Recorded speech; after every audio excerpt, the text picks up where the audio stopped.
Okay, good afternoon, everyone.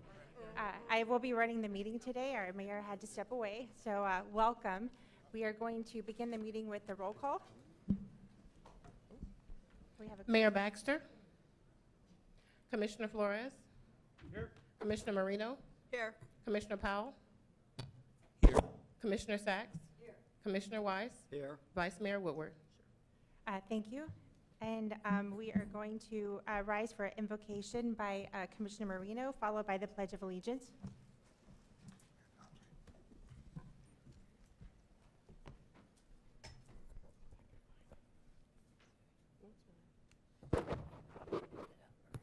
Thank you.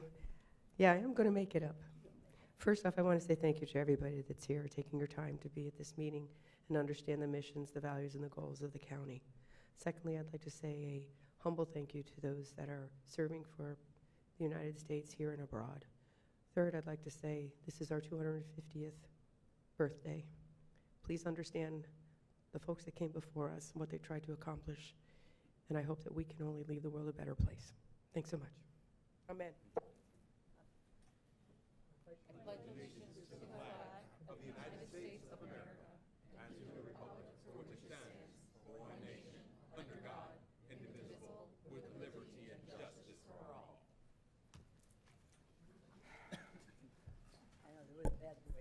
Thank you. Okay, do we have any additions, deletions, or substitutions? We do not, Madam Mayor. Thank you. Could I get a motion to approve our agenda as adopted? So moved. Second. I have a first by Commissioner Marino, second by Commissioner Weiss. Thank you. Okay, so our first item 3A is our budget workshop and library capital. I'll hand it to you, Mr. Administrator. Thank you, Madam Mayor. First and foremost, thank you all for coming to this budget retreat. I know this is a different setting, but our Chief Deputy explained to me what used to happen prior to COVID about getting out of our general surroundings as we dive into the most important thing that we do, which is the budget, which obviously is the foundation for our values, missions, and goals. One thing I would like to say to the board, we are starting our budget process earlier than usual, and so I really appreciate your indulgence. One of the things that I pledged to you when I applied for the position was I wanted the most amount of input from you, my bosses, the board, as possible. So I wanted to use this forum as just the start of getting some feedback as you see the numbers, what we're looking at. We have slides actually of every department, and your feedback and how we craft what administration will propose. And I just want to say on the offset, it is my goal not to have a set administrative budget, but options for you all to consider based on feedback and based on some of the financial realities. So this is the start of that, and with your indulgence, I would like to turn it over to Dr. Keith Clintscale to discuss our mission and our vision with our goals. Yes, sir. Good afternoon. Is it on? Good afternoon, Vice Mayor, Commissioners, County Administrator. You've inherited what you see before you, which is our strategic plan on one page. Our mission is to drive a continuous improvement culture of excellence that achieves a measurably high level of public satisfaction. That was intentional. Culture of improvement, constantly improving how we do what we do for our residents. Measurable, being able to measure based on the residents, not on us, but how do the residents feel we're doing with these strategic priorities. In 2018, I helped draft strategic priorities for the county. I believe at that point in time, Mac Bernard was the mayor of the commission. We came up with 6 strategic priorities. Since then, we've actually done an opinion survey which ratified from the residents' standpoint that we were tracking the right set of strategic priorities. However, in presenting those results to you, you as a commission came to us and said, let's break out housing, and homelessness. And we actually created the 7 strategic priorities. So your strategic priorities: public safety, infrastructure, unsheltered residents, housing development, environmental protection, economic development, and substance use and behavioral disorders. You will notice that just about everything that we do fits within those strategic priorities. We've actually developed scorecards and metrics for every single department, and each department ties their metrics to these strategic priorities. Now it's gotten so ingrained into our budget process that when departments submit supplementals, meaning asking for more people, they use the strategic priorities and the metrics to justify in that meeting. At this meeting, we're giving you the opportunity to give us some direction on, do you want to keep these 7 strategic priorities? Do you want to modify them, edit, or add to them before we get into how we pay for them, which is Sherry and Lisa's job? So with that being said, our vision, our mission, and what I'm proud about is we have a strategic plan on 1 page. Every strategic plan has the same components. Every strategic plan, no matter what organization. And you will see they're here: core values, our vision, our mission, and our strategic priorities. Some departments, some organizations say their goals. What's different is the level of intensity in employee engagement and how you implement it. I will end with this. The way we implement our strategic priorities, the first SWOT analysis that I did for the county indicated that the number 1 weakness, and the SWOT analysis: strategy, weaknesses, strengths, weaknesses, opportunities, and threats. The number 1 weakness that the department said is that we operate in silos. So I had to figure a way, how do we actually implement a strategic plan and break down silos? So we've created cross-departmental teams for each of your strategic priorities. Now you have all the departments working in conjunction with a specific strategic priority. With that, I'll take any questions, adds, deletes on your strategy. Commissioner Weiss, you're recognized. Thank you, Vice Mayor. Thank you, Mr. Klingsdale. Question for you: as we're going through our budget retreat today, are you going to be presenting performance metrics? As you said, I mean, this is all really about taking and measuring our performance relative to these strategic priorities. We typically, in the past, have had a strategic planning workshop. This particular retreat is focused on the budget. So to answer your question directly, not today, because it would take up quite a bit of time. As you know, in the past, we've had the teams come and present to you tons of metrics, and it's quite a bit of information. Are you guys prepared to be able to tell us how much we spend in each one of these priorities? In the past, we've had that slide. I don't know if we included it this time, but if you noticed last year, for each strategic priority, we had the amount of ad valorem spent on each strategic priority. So I know we have that information. I don't know if we have it today. I think it might be, I don't know if we have time to get it while we're having this. It might be I think it might be valuable for us to know what we spent last year. I think that we're going to see if we can find the slide from last year, so it would be pretty similar from year to year, and see if we can pull that up for you. I mean, I can recall some of the figures, but. Vice Mayor, Yes. there was a motion, but there was not a vote to adopt the agenda. Oh, thank you for that. So we did have the motion. This was to adopt the agenda? Okay. All in favor? Aye. Any opposed? See, that passes 6-0. Thank you for keeping me straight. Are there any other questions or comments from the board at this point? No. Okay, we can continue. Thank you. Thank you, Madam Mayor. With that, I would like to recognize our Director of Financial Management and Budget, Sherry Brown. Thank you so much. So we'll get right into it. I know you're excited about 100 slides here. It's always my dream presentation, but I'll try to move through some of them a little faster and maybe skip over a few that you're used to seeing, and you can always slow me down or, ask some questions as we go through. So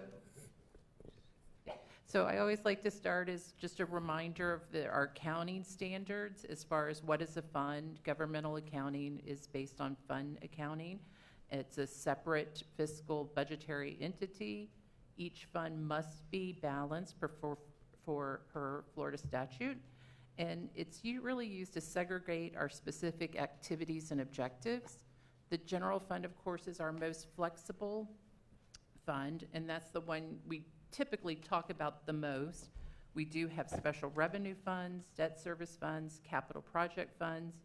We have 2 enterprise funds, which is airports and water utilities, and then our internal service funds for those functions that only are for county departments.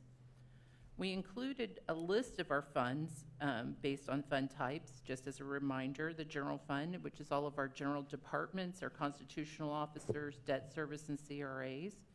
Our special revenue funds, we have 104 different special revenue funds, and you can see that, a couple of the larger ones, fire, rescue, library, they are ad valorem funded, but it's only for their purposes.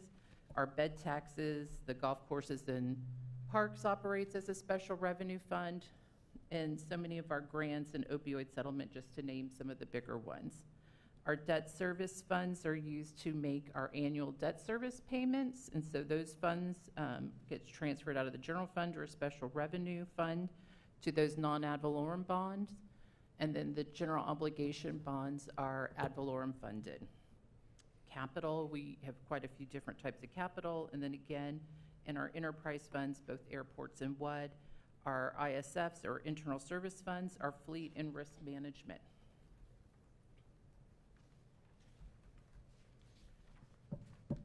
So our current year, our 2026 adopted budget is $9.6 billion.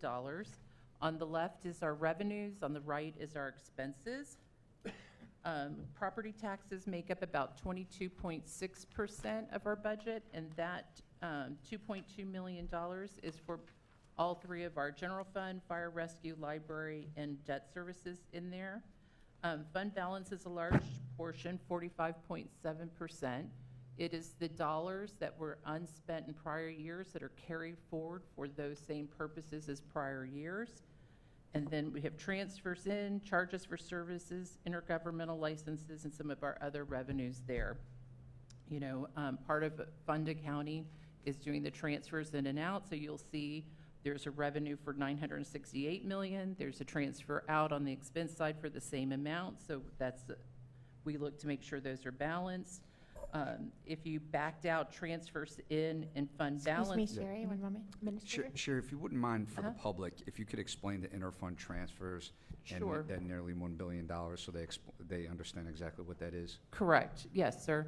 And so we will have, like in the general fund, a transfer out into our debt service funds. And so on the revenue side for the debt service funds, it's a transfer in. And it's a way to move money between the different types of funds and fund types. It does kind of inflate your budget, but it keeps everything in balance that we're required to do, and part of just governmental accounting. So when you back out the transfers in and fund balance out of our $9.6 billion, really our net budget is about $2 billion on an annual basis.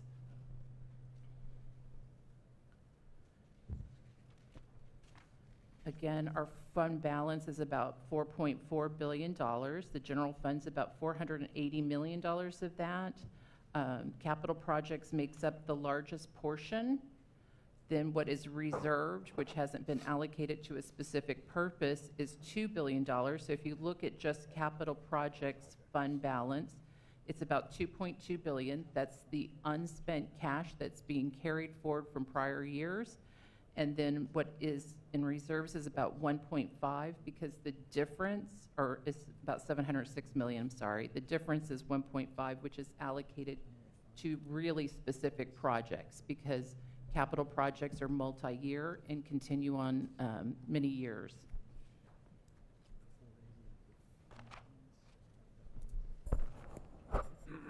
We took our $9.6 billion and just allocated it based on fund types. Of course, the general fund is about 25%. Capital projects is the largest at 29.5%. Our enterprise funds make up about almost 18% between the two different types. Special revenues at 22.9, and then debt service and internal service funds are pretty small.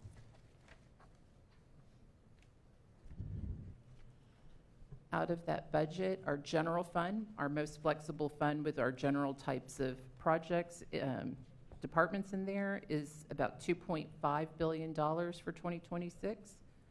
Property taxes make up the most of our budget at 62.5%. It was about $1.5 million in the current year, and that's based on our current millage rate of 4.5.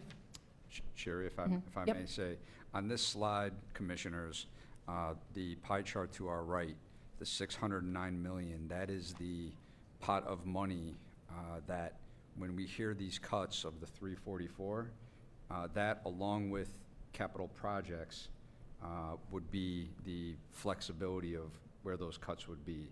So essentially, if you're leaving capital projects alone, and the CFO's office actually indicated that in a tweet from his or a response from a spokesperson, you're really looking at what he's suggesting is a $304 million cut to the 609 part of that pie chart. Thank you, Sherry. Yeah, so I know that 2.5 is a large number, it's a large budget, but especially as the administrator said, when you break it down into what you are really have the most control over, which is the BCC departments, it's 609 million, 25% of the budget. It's not a lot. So I'll keep moving on.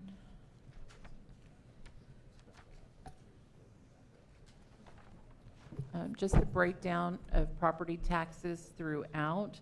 Again, the largest portion is the $1.5 million, which is in the general fund, and that's based on a millage rate of 4.5.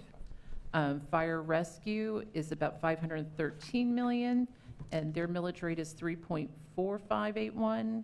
The library is at 5% of the total at almost $100 million, and their millage is 0.5491. And then we have a small amount for debt service, and I have a slide later on debt, but we have one bond that ends this year from an old Parks bond, so we'll be down to just our housing bond is our remaining GO bond at this point. Sherry, if I could, just to clarify, the countywide operating taxes general fund, that is the 4.5 millage that, when we vote on millage rates, that's the 4.5? Yes, yes, And then ma'am. the others all have separate millage that we vote on at the same time, but they're separate categories. Correct. Okay. And the state allows us to have a 10 mil cap. And when we look at that 10 mil cap, we look at the general funds 4.5 plus the library, because it's a dependent district. And the combination of those are well below the 10 mil cap. The fire rescue has its own 10 mil cap. You can have up to 10 mils for MSTUs in the county. And then, of course, the voted debt, there is no limit to it because it goes to the voters. Thank you. So this is just kind of what our property values and our property taxes looked like over the last few years. So starting in 2010, it was about $210.3 billion, and it's grown to about $343 billion between 2021 and 2026. And you see how our taxes have increased from 2021 through 2026. A reminder, and it's on another slide, we have had 2 millage rate lowerings during this time period also. One of our favorite charts, if you don't get too confused with all the lines. The black line shows the increase or decrease in property values as a percentage each year. And you can notice back in 2001 through 2007, we were having double-digit increases every year. You know, we saw really high value increases during that time. In 2008, the board did lower the millage rate pretty substantially down to 3.7. That was below rollback rate at the time and kept it below rollback or at rollback for a few years, but values stopped double-digiting increase and even dropped and decreased for a few years. So we saw negative increase for a few years, which required the millage rate to go back up, and you saw that go back up to 4.7815 in 2012, which we had that rate for 12 years, I believe. And then we have dropped it twice over the last few years, and we're currently at 4.5. And since we have talked about rollback a little bit in some of the DOJ reports and things, rollback, just for the public, it's the rate that generates the same amount of property tax revenue as the previous year, excluding new construction. And I did go back and look for FY26. New construction for the current year was about $5.5 billion, so that's about $25 million that it would have generated. We included the property tax amendments again that we had looked at a month or so ago. We had a workshop on it. Some of those are still moving forward. We'll wait and see where it comes out of Tallahassee. But we did include some of those various tax amendments and what the potential impacts to the county would be.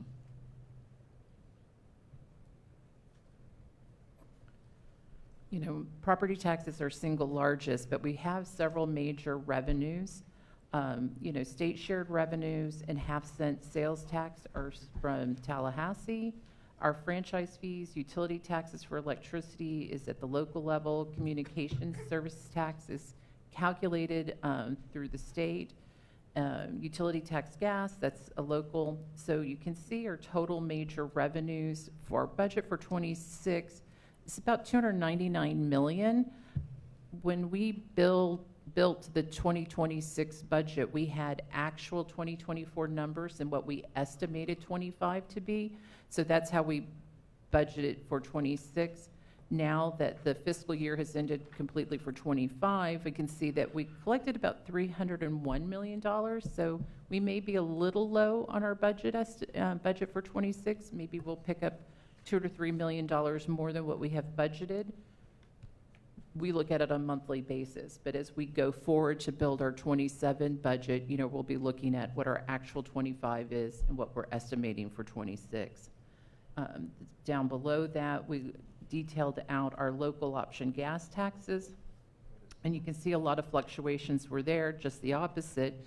24 and 25, I thought was interesting, was almost exactly the same numbers at 71.38.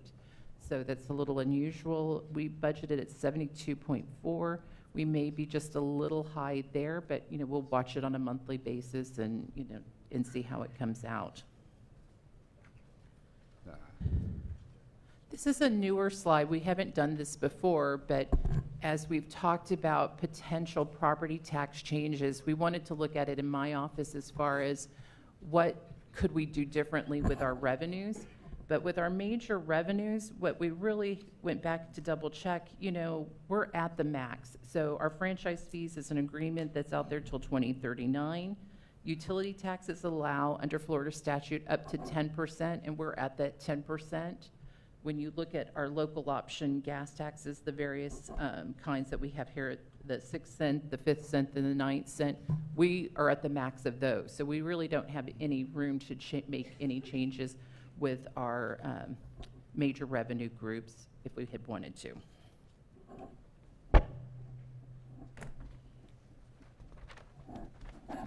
Then I'm going to move into, we included departments. Here is a one-page summary of all of our budgets, including the $609 million of our BCC departments that you can see their expenses. Most departments have some revenue sources that are related to them specifically.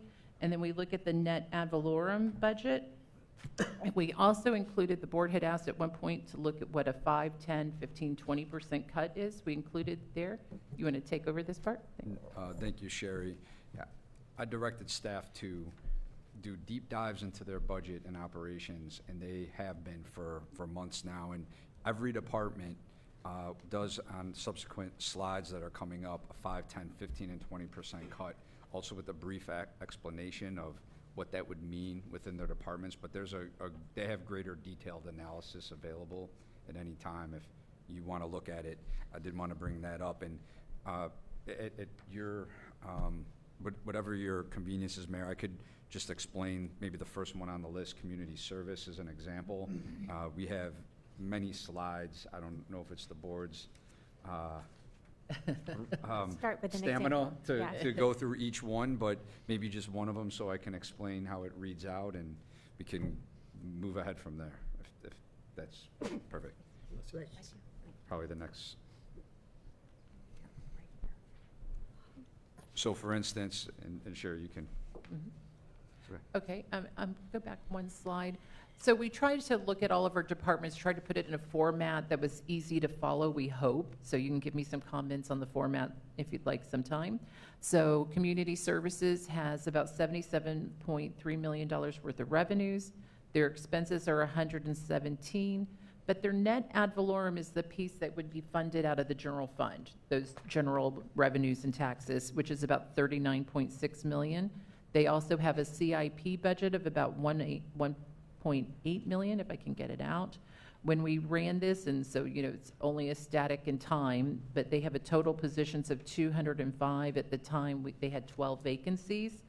And we asked, are you part of the general fund? Yes or no? And they have 9 special revenue, funds that fall under them. So those, each one have specific purposes. The second page, we did actually go through and we said, what would a 5% cut look like for you? So for community services, it's almost $2 million, which would be equivalent to about 9 positions and some reduced funding for some of the different activities in their department. And then the same for 10, 15, and 20%. The 10% eliminating 23 positions, that's taking the 9 plus the additional, so it's the cumulative. So it's not, you don't have to add the 5 plus the 10, type thing. So we did the math for you, hopefully. And so we did the same. And I know you mentioned it, but we really wanted to create, for this slide presentation, the most really transparent but easy to read statistics possible that we could come up with. Right. No one has a question. I'd like to just clarify a couple of things. The cuts that you show, are those, that's just based on what the net ad valorem is, right? Not their total budget? Yeah. Correct. Okay. Perfect. And then also, if this is, thank you for this. I love these slides. If it wouldn't be too much, I know it's a big ask, to be able to know what is the mandated dollar amount that is required for these different departments, because some of them, there's state laws, there's a lot of reasons we have to have these departments do what they do and how much that costs. Right. Is that an ability to add to the slide? So, we do some unfunded mandates, but you're right, there are mandates. So Chapter 129 of Florida statute says you will have a budget that is balanced, and there's certain things, and there's trim rules. So you're going to need a budget office for some, under Florida statutes in my mind, that type of thing. Even the unfunded mandates being a part of, because some of these are unfunded mandates these departments have to do. We have to pay them to do certain things that we did not necessarily put those policies in place, but we have to do that. Correct. And we can, we have the list of unfunded mandates, and we can send that out to you. Thank you. But we could break it down. Yeah. We could- yeah. And it's broken down by departments that we do it and things, so it'd be very clear. Because I would just want to make sure that we know what those mandates are. If we're talking about cuts from some of these, even that number needs to somewhat be subtracted from what we Exactly, can cut. because, you're still funding that portion of it, so these are the things that you would be able to cut. Right. So. Commissioner Weiss? Thank you. Can you, I guess, could you send us over, like if we're looking at these columns at the 5% cut, I can see, the eliminating 9 positions, but then when we say reduce funding for behavioral health, seniors, veterans, rental assistance, can you have it broken out that you can share that with us so we can see what the impact to those services would be? We could, yeah. It has a lot of detail to it, so we tried to keep it a little bit high level. No, summary, I just with bits of it, understand, But yes, but we if do we have all the wanted to dig detail. into it, to really understand, how much reduction in rental services or, rental Right. assistance would we be, if we did a 5% cut, what that impact would be? Right. How And many? the departments have done that at that They have? level. Yes, Okay, yeah. all right. And- Thank you. And if I may, especially for Dr. Green, you're not being put on the hot seat. You just happen to be the first. sign in the- He's used to it, so. Commissioner Marino? Thank you, and bear with me with my voice, sorry. You're showing the vacant positions here, and do we have a time frame, an average of how long they're vacant? We do run reports to look at that. I mean, I know I read the biweekly report, but if it's the same, let me get at what I'm getting at. If it's the same job and it's been empty for a year, obviously someone else is doing that job.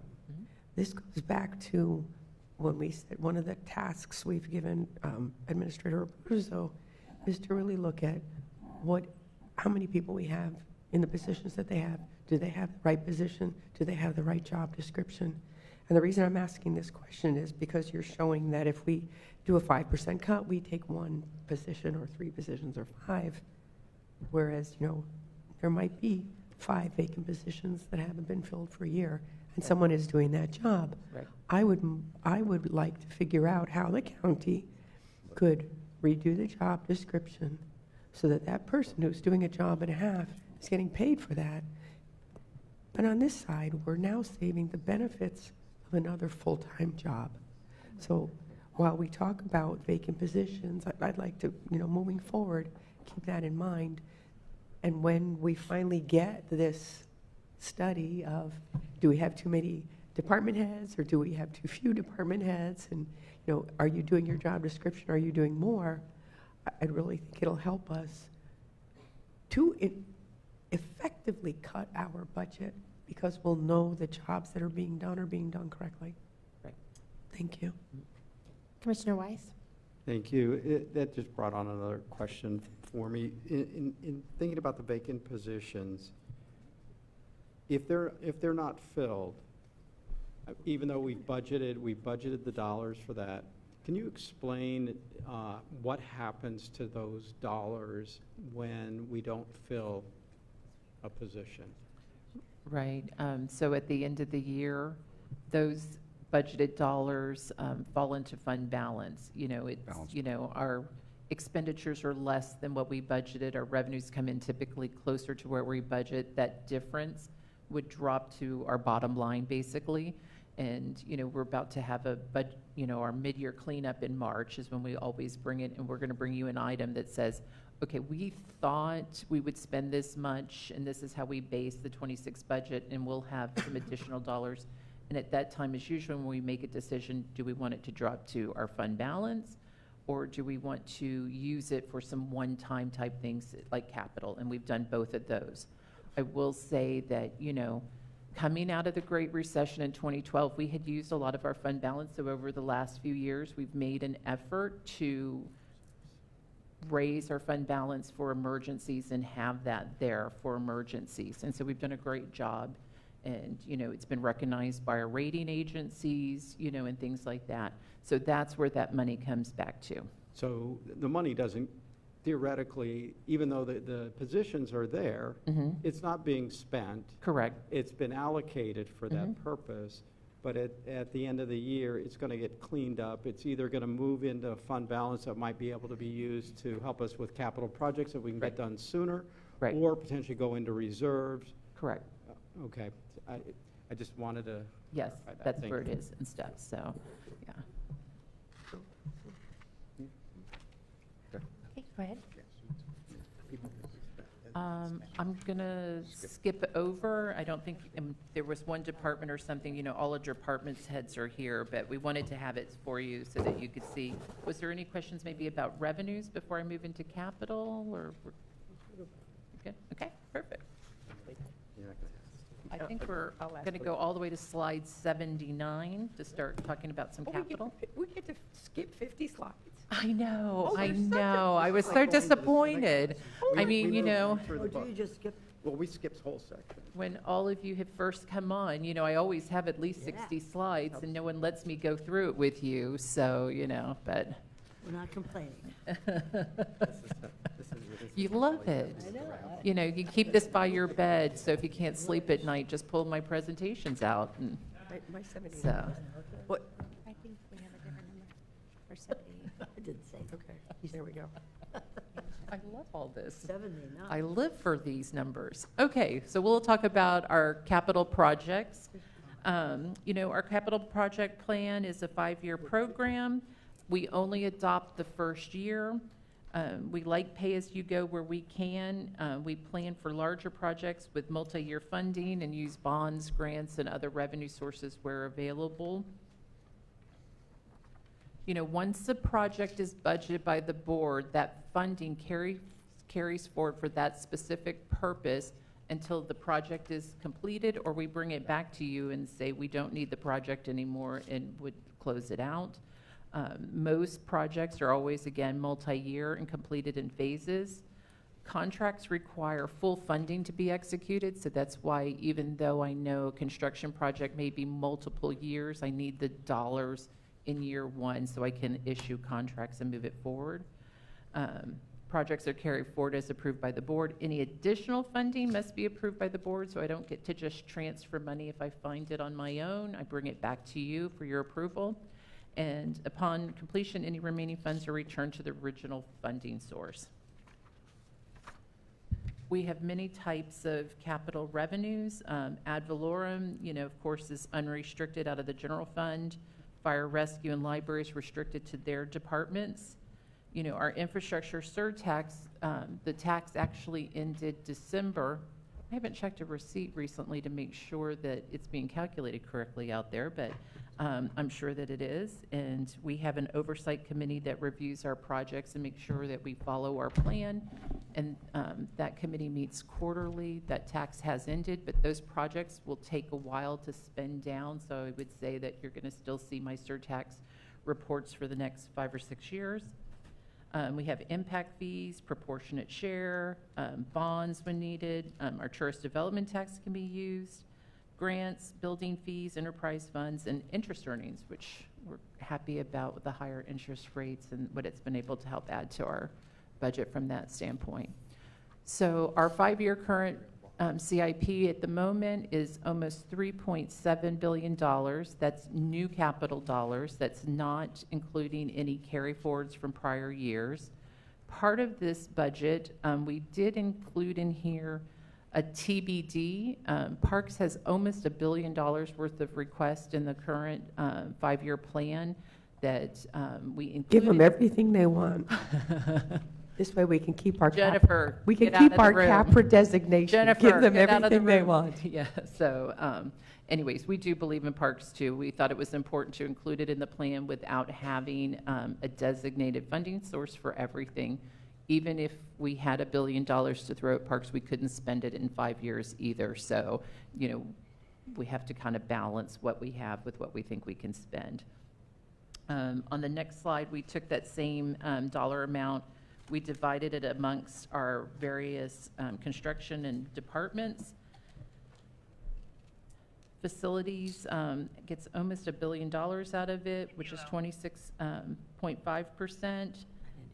Engineering, 21.1%, and parks at 22%. So those are kind of the big 3 departments as far as the allocation of our capital plan. Specifically out of the general fund, we budget $124 million in the current year. This is our 2nd year to budget that much. And it was divided up amongst our big departments again. Facilities was allocated about $41.1 million, or 33%. Parks, 24%, or $30 million. Engineering, about 26.6 at 21.5. And then ISS, our Technology and Innovation Department is 25.2 or 20%, a little bit of And that kind of sums up our 124 million. Our next slide, during the Great Recession, of course, we barely funded capital for many, many years. That's what brought on our surtax, is to try to catch up for all that we didn't do during the recession. And part of our commitment when we went to the public is that we would start building capital back into our budget. So when the surtax ended, we did have those monies, and we have done that. So you can see that since 2017, when the surtax began, we budgeted about $34.5 million in the general fund, and over the years, we've really increased it up to $124 million. So we're in a pretty good shape there.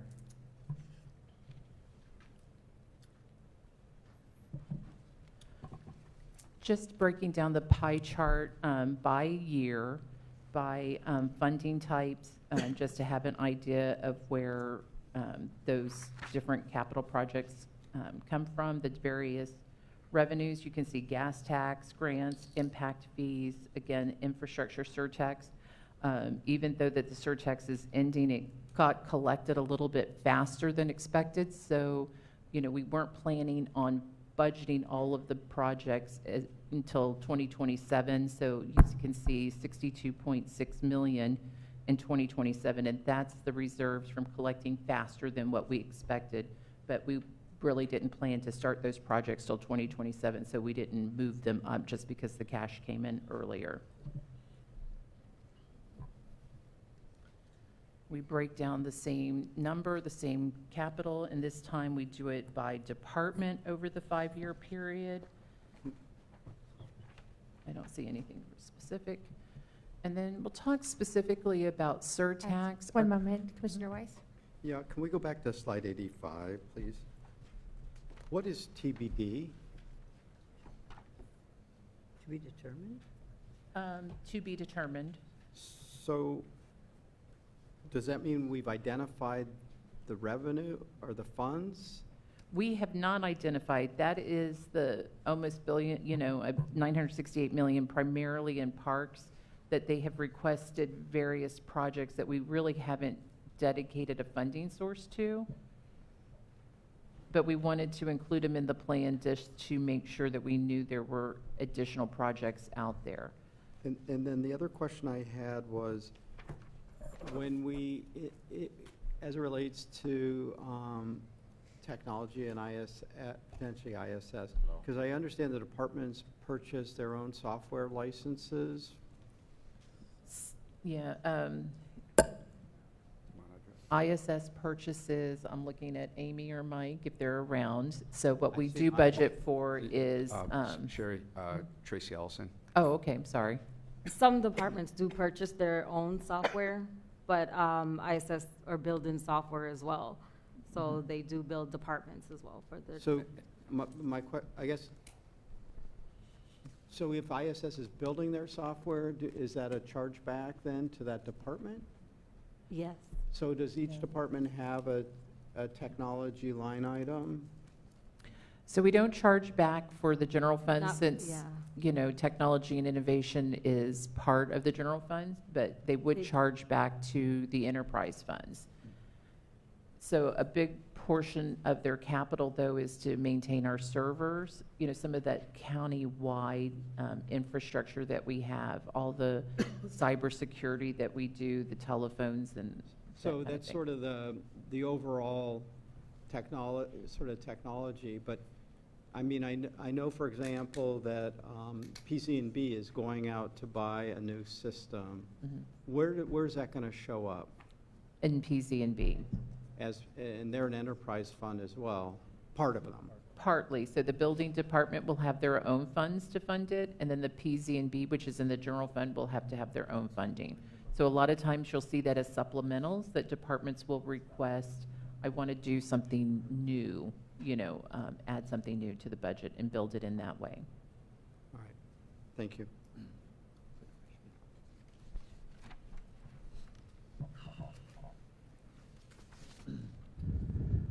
So in our surtax plan at the moment, our current project plan is just a little over $1 billion.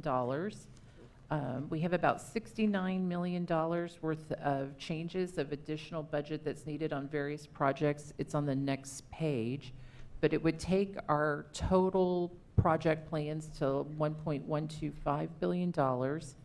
Right now, my estimate of all the revenues that we will continue to collect is just under $1.1 billion. So we have about a $36.7 million shortfall in surtax, and we'll talk about some other monies later. So that is our potential at the moment. So, and again, this page is very tiny up on the screen, but there's some aquatic centers. One moment, Commissioner Flores. Hey, Sherry, I was trying to be quiet. But could you enlighten us why we had to do the surtax? Yes. So during 2008 through 2012, we had the Great Recession. We barely funded capital during that time period. I think during that 7-year time period, we funded what we had typically funded in 1 year. We were no different than every other city and county throughout the country. When I've gone to conferences and things, everyone basically cut all their capital funding during the recession. So we saw a lot of safety issues and breakdowns of our capital over years of not maintaining it. And we went to the public and asked for the surtax to try to help fix what we didn't take care of during the recession. Yeah, and it wasn't only local government, the state. We went, Commissioner Sachs and I were there back in 2008, and we went from a $90 billion state budget to a $67 billion state budget in 1 year. And Sherry and Madam Vice Mayor, just to put the numbers in perspective to Sherry's point, if you go back to 2007, we spent $81 million in capital. The next 7 years after that, we spent less than that for those 7 years combined during that recessive period in the economy. And then what we tried to do with that surtax was it was intended specifically to deal with the backlog in infrastructure from those years that we were not able to get to, and that was the commitment that we and the board made to the voters. And so we've been working through that backlog at the same time, to Sherry's point, that we've been filling back that capital money to get us to that $124 million where we've been at for the last couple of years. And essentially, we're still not been able to catch up. So, I mean, the projects are still out there, so we're still working on them. And we have started adding about $124 million a year, so we are increasing our funding. But I always think there's more capital needs than we'll ever have funding for. You know, I mean, there's always things we want to do in our county. But essentially, we're still working in a backlog of things that were deteriorated essentially 15, 17 years ago. Correct. And right now, what some of these property tax bills are essentially out there could bring us right back to where we were Correct. in that point in time. Mm-hmm. So I just want people to understand what the long-term impact of cutting property taxes. We will not be able to maintain a level of service and the infrastructure that we currently have in place. So I just want to bring that up and the reason behind the surtax. Thank you. Thank you. Commissioner Marino? And Thank you. And if I may say, well said, Commissioner, and along with the fact of inflation, prices rising, especially on the construction front. Thank you, Joe. That's exactly what I was going to say. You know, these are numbers that were projected 11 years ago. Right. And following COVID, and I'm so tired of hearing, well, because of COVID, but in essence, the biggest effect of COVID towards us was the cost of goods and the delivery of those goods and the cost of construction, which we never budgeted on what the cost was. At that point in time, we budgeted at what we knew. Right. And so we're still trying to catch up. You know, our procurement department has their hands full. And Commissioner Flores brought it up earlier. And when you have a single source bidding on something, we have no control. So this is my shout out to the procurement department. We need more than a single source in the future, thank you. But I think, the county did a good job of having a menu of items and showing how those dollars were getting spent, just like the municipalities did. Right. Each one of us had a website. I'm going back to when I was City of Palm Beach Gardens, Joelle was Green Acres. You looked on the website, you saw the menu of items. And if you take that menu of items from 2017 and you put it to today's dollars, we're lucky we're only $36 million behind. And when we adopted the initial plan, we adopted expenses of about $710 million, even though we thought if we made it through the whole 10 years, we would have gotten about 810. So we under budgeted about $100 million because we knew a 10-year capital plan, it's very difficult to project out that far. And unfortunately today, it's sometimes hard to project out a year because we came back to the board in 2022 and re-upped the plan and re-estimated all the projects. And I thought, oh, good, I've got it covered, and things. And, prices are still moving, and 36 million isn't, it's a big number, but it's attainable, I believe. And, we'll look at it year to year. We're always a little conservative on our estimates because we'll still have interest earnings in the surtax fund to help with some of those projects and things, so. If I could, and I think my question would probably be for our administrator. I know you mentioned having I forget what it's called, maybe a cost and control type of department. Is this something that, 36 million is a big number, but that's a long list of projects. Is this something you think that department could look into? Yes, absolutely. And I was going to formally, after I made my rounds, bring this new department to the board. It's something I've been developing since I came on. Tracy Ellison and David Kahn, have to give them a shout out. They've been very instrumental. So in a brief overview, I will be submitting for your approval a brand new office that does not cost a lot of money to fund.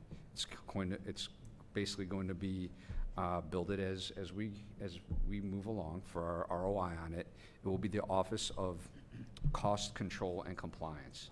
And one of the main functions that it will have two different sections. From the cost control standpoint, it's really digging in, and I know some of our vendors might be watching and listening, but it's going to be asking the question and digging in, and we'll have construction professionals that know costs of goods and services. Why are we paying X amount from carpet to paint, all the way to steel and construction of one of our major projects?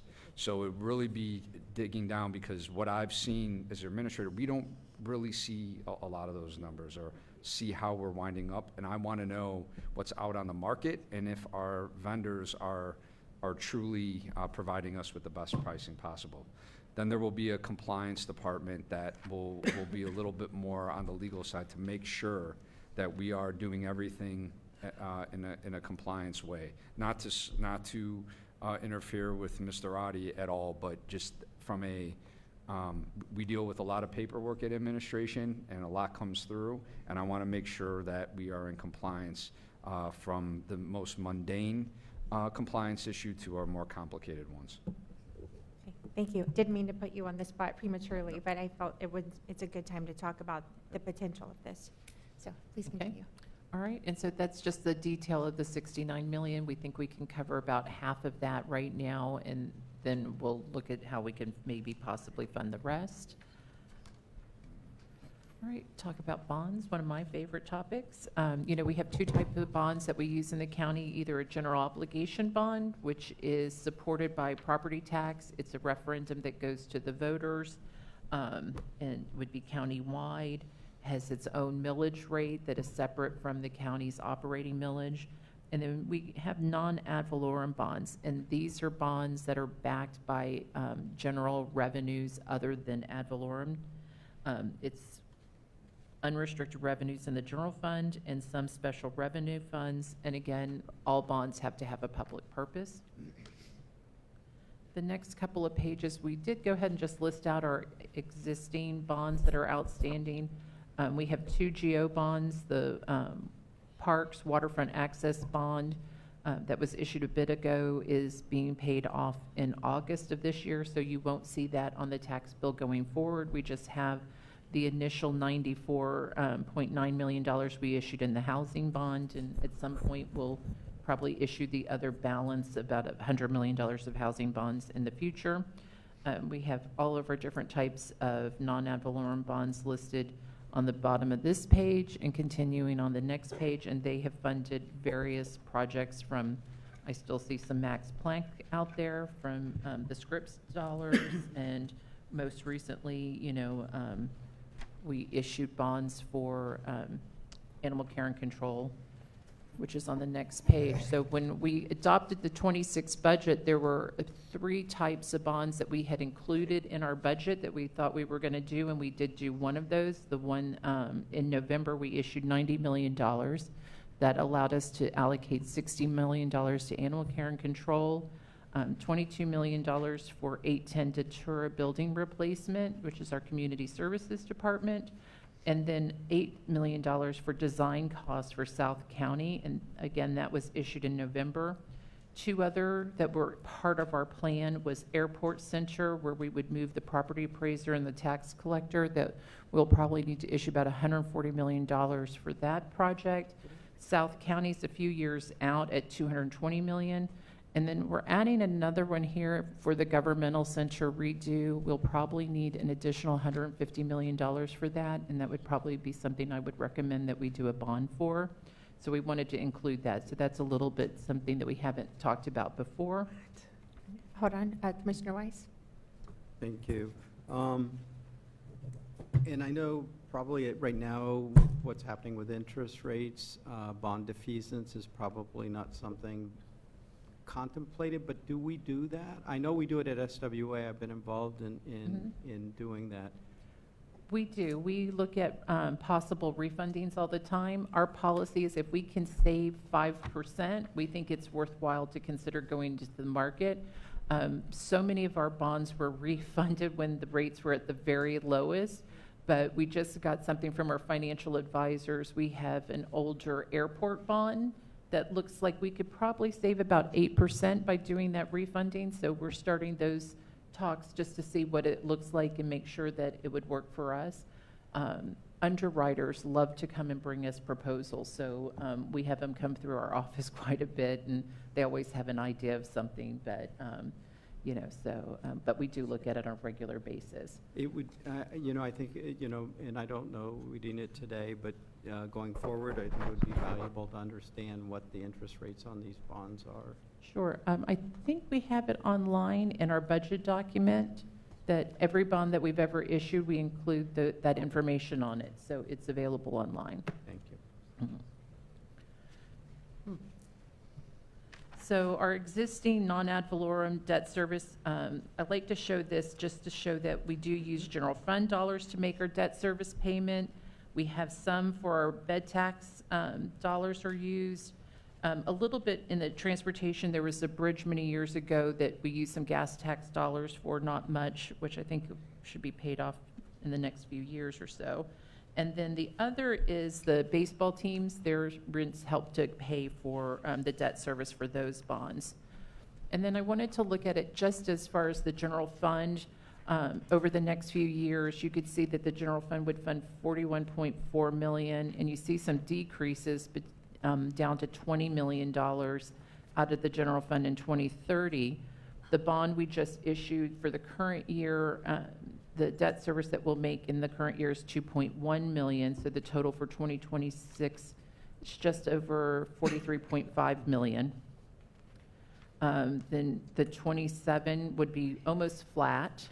In 2028, if we needed to issue the $140 million for Airport Center 3 building, the governmental center, we could issue those during fiscal year 2027 and set it up in such a way that I wouldn't have to make a debt service payment to 2028, which is what I like to do if I can possibly work it that way. Those 2 bonds would each be about $10 million, so you'll see 28, we would have an increase. In our debt service payments, another slight increase in '29 for South County, but then you start seeing it drop off in 2030. And I think if I had carried this out further, you would see as bonds, older bonds are being paid off, it will kind of level out. And so anytime I can issue debt, when I see some drop off in the future, that's always my goal, is to try to have some level debt there. So just a little bit of a wrap up. Some of our shortfalls and potential bondings, you know, I still do have $36 million of infrastructure surtax shortfalls, but I would like to just kind of wait and see. I think, you know, every year as we look at our priorities, you know, and things that we could find some funding for it, and maybe out of the $124 million as it's needed on a year-to-year basis, maybe use some of that to help fund those. I know we've talked about like an athletic complex with TDC, but, you know, they can only fund about 70% of a project, and the general fund would need about 30%. Our traffic signals at some point, you know, we've had some pilot programs at this point, but if something works out, it might be something we would want to do in the future, so I won't try to fund those yet. Quick on our ARPA replacement funds, we haven't, I don't think we've showed the spreadsheet in a while, so I just wanted to kind of show you that, you know, we still have dollars there that departments are actively using. We have about $10 million available in reserves right now that we can allocate to some of those shortfalls if we need it for the governmental center with the moves and different things like that. So there is a little pocket of money there that we have, that we know we can use. So do you want to talk capital before I do a couple of wrap-ups? Sure. You have any questions on capital, or you want to move forward? No? Anyone? Okay. No, keep going. All right. We might go backwards. Oh, Commissioner Powell, go ahead. Well, just a quick question on the athletic complex. 70% could be funded by the TDC, and the other 30% we don't have Could funding. you get closer to your microphone? Sorry. Thank you. Right. The athletic complex, you said 70% could be funded by TDC, but the other 30% we don't have the funding for. It would need to come out of general fund. What's- So, What's the estimated But- cost? or bond, Bond. yeah. Mhm. And I don't think we've really estimated the cost or really looked at it, but at this time, so I don't have a dollar amount to tell you yet. We do have an appropriations in Tallahassee. Yeah, Madam Vice Mayor, so that's an area that we've really been kind of trying to drill in a little bit. We've looked at comparisons around the state. I mean, that facility, based on comparable structures that we've seen, will probably be in the neighborhood of around $60 million to do that. And so we're actively seeking appropriations in Tallahassee this year for that, to try to offset some of the match side of that we might have to bring to the table. So we'll keep you posted on that over the next several weeks in terms of dollars there. But it's a big number, and it's going to require, you know, some significant grants and or other funding source. Follow up? Deputy Administrator, Chief Deputy Administrator? Todd. Todd. Joe Todd. How much, what is the amount of the appropriation request that we have in Tallahassee with that regard, or? So the funding request that we've got in Tallahassee right now is $2.5 million that's pending. And we're looking to try to see if we can even bump that higher than that during this session. We've been meeting with leadership and others to just see if there's a way that we can make a bigger push on that one to get even above what we put in. So. Silo? Sorry? What silo? What? No. I said we're looking to see if we can make even a bigger push to get even beyond what we've asked for, because we're really trying to advance that if we can as quickly as possible. Okay. I asked you offline. Oh, you asked me what silo in Yes, Tallahassee what area? that it's in. TED? It's in TED appropriations, Transportation Economic Development Appropriations. Okay. Thank you. Sorry about that. If I could, I'm not sure if it's under this category, but I believe it was. It's been a little while since we've had the conversation about the parking garage here and paying it off so that then we could really monetize it. in a different way? Oh, at the convention center? Yeah, it's been a while. Can you remind me where we left that conversation? So we're about 10 years in, so we've got another 10 years of it. There has been some talk about whether we did want to do some lease after yesterday's conversation with a potential hotel. What we would probably do is, if we wanted to do something like that, is we could pay off the bonds and reissue them as taxable bonds. Taxable is usually a little higher interest rate than tax exempt, so I would hold it tax exempt for as long as possible. The IRS does have some rules on how to handle that and when you have to make that change, but it is something we'll look at, especially with a potential hotel, that when we get that kind of a deal, we'll look at that and see what we would want to do with it. Okay, because I know that we did discuss it yesterday, and it didn't occur to me till last night Uh-huh. to have that as part of the conversation in the negotiation. Right. Okay, Right. thank you. And we're aware of it in my office because I try to stay away from the alphabet people. So I don't want to see the SEC, the IRS as much as possible. So that's my whole goal.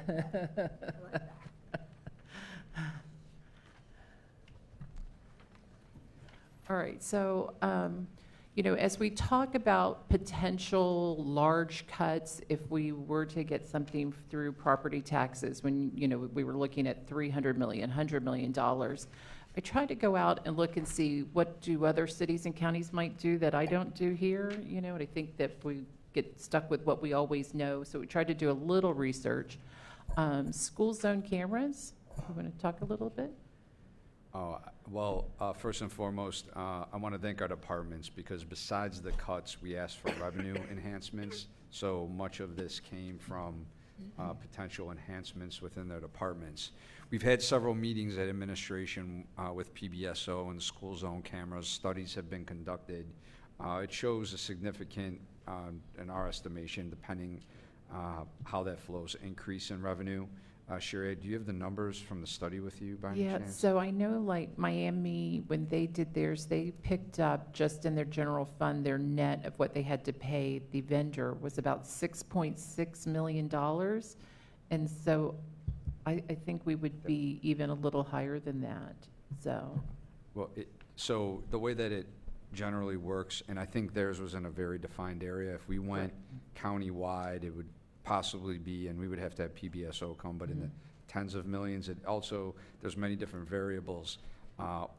Is it a 24/7 operation where the camera stays on? Is it only during flashing light periods?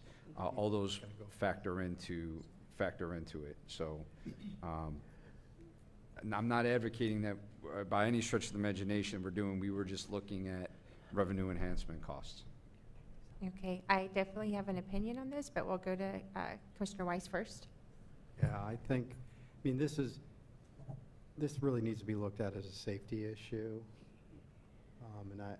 And I understand there's revenues that go along with it, but I also believe the studies have also shown after the first year, revenues drop significantly because they do get compliance. Most people, after they get their first ticket, do not something like 90%, I want to say up in Georgia, did not reoffend after they got their first ticket. So I think it's from a safety perspective, and we did ask, and in fact, now that you brought it up, we had asked for that ordinance probably 6-7 months ago, and we haven't seen that back in front of us so that it could be implemented in the county. So that I don't know if I think engineering was involved in that, or are they here? Maybe they can comment on that. I think we're close to having an ordinance. Commissioner. Sure, Mr. Rudder, go ahead. And for the commission's benefit, yes. Commissioner Weiss, you're exactly right, keenly aware of it. We are pretty well developed with the ordinance. There's been a lot of coordination there with PBSO. Our scale is totally different in understanding the mechanics and the pieces, locations for when we could have hearings, or a number of pieces and things that need to be developed, but we're pretty much in the home stretch. We'll have that to the board very soon. Commissioner Marino? I agree with Commissioner Weiss that the reason we put this in place, because cameras have come and gone and come and gone and come and gone, was for safety. I don't see it being 24/7, and I don't, while we are looking for revenue enhancements because we're looking at lowering the millage rate, I don't think school zone cameras, I think school zone cameras are just that, school zone cameras. Thank you. Commissioner Flores?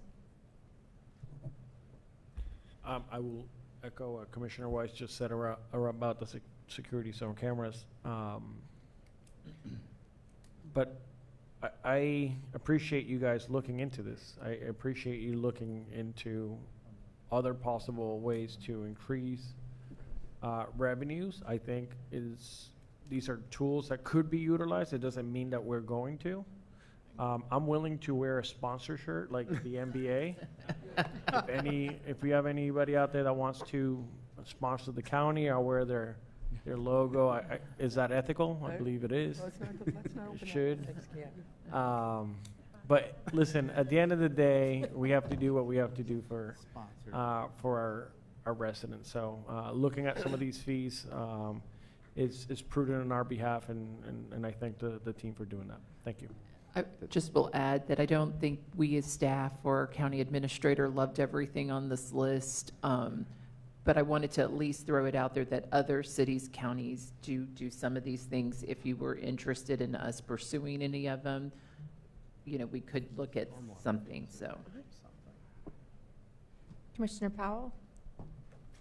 Thank you, Madam Vice Mayor. On this potential revenue enhancement and policy change list,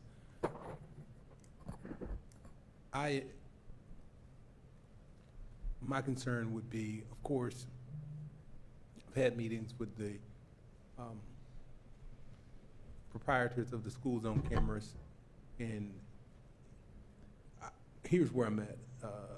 In terms of additional revenues, if we're looking at alternative sources, I can support that. But I am challenged if it would continue or would increase potential cost burdens on the backs of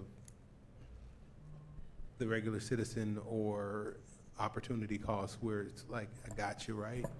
And then I heard Commissioner Marino say, it would be exactly that, school zone cameras, because we know that there's now even technology, but I don't think it's approved yet in Florida, where you can get a ticket for driving over the speed limit in any area. So, but I had the feeling that this would open that up.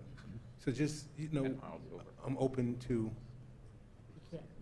anything. And when I say I felt it would open that up, I mean, when this was brought to us when I was in Tallahassee, when they first brought this up to the legislature a few years ago, just as a gateway, well, you get the school zone cameras in terms of speed limits, and then you go outside of that. So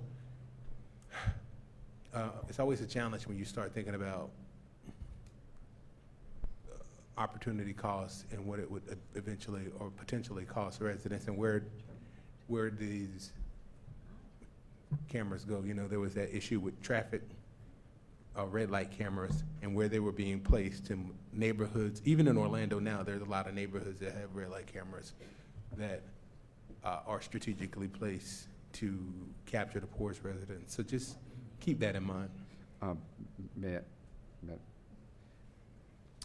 Commissioners, I appreciate it. Sherry just said it best.